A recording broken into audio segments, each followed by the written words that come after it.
Oh, we take pictures on the side of the road, and we set our cameras up on the side of a tripod and take pictures. No, that's the common misconception. They might see us out on the side of the road doing some survey work with a survey crew, but they don't associate that with the final design or the final product. We're always, not always, but a lot of times are in the shadows of the people that we work for. And so whenever Surveyors Week comes around, I make a big deal out of it around the office.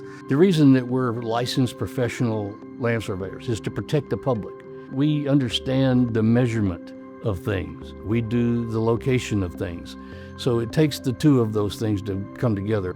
Roads, your bridges, your buildings, anything that is infrastructure, the stadium, these buildings, all of the skyscrapers, all been laid out by a surveyor. Primary airport control and secondary airport control, PACs and SACs as they're called, provide the elevations that all of the instruments that pilots use to fly aircraft are set by a surveyor.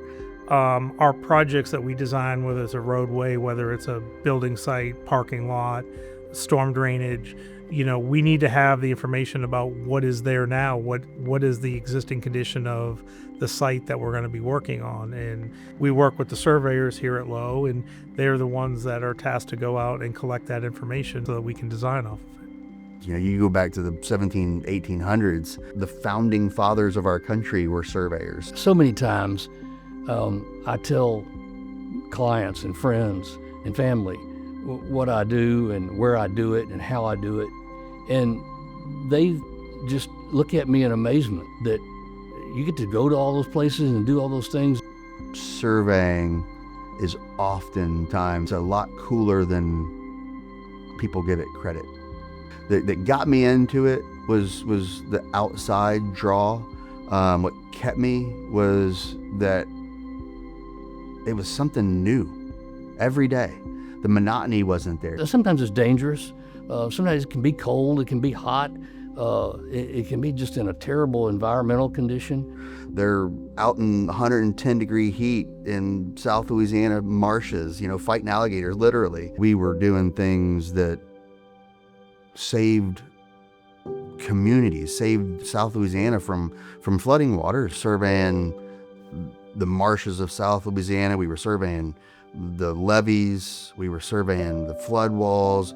When the Olympics were announced to be here in Atlanta, Tim Lowe and John Drysdale and I got together and said, look, there's a lot of things that we can do for the Olympics. We won that contract to do the design of the shooting facility here in Atlanta. We designed the canoeing facility, we designed the tennis facility.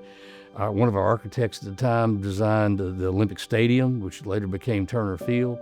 So all in all, that was certainly a feather in our cap of being able to get the Olympics here in Atlanta, first of all, but then also to be able to be that involved on the design and surveying and engineering of it. It was certainly a big deal for me. The Mercedes-Benz Stadium, millimeters count. It's a humbling experience to be in that stadium. We've had a lot to do with that stadium. The helmet wall, flag football wall, the AMG room. I'm sure that we'll have a lot more to do with that over the decades to come. It is a key component. I mean, people just need to understand that there's lots of things that go into designing and building the world we live in and the infrastructure we live in. And, a lot of it starts with surveying, and a lot of it starts with surveyors. And if it wasn't for them, we wouldn't be able to build the things that we're doing. That it's not a job if you're having fun kind of thing. I really enjoy what I do, and it's been fun. But anyway, it's been a great life for me, professionally and personally.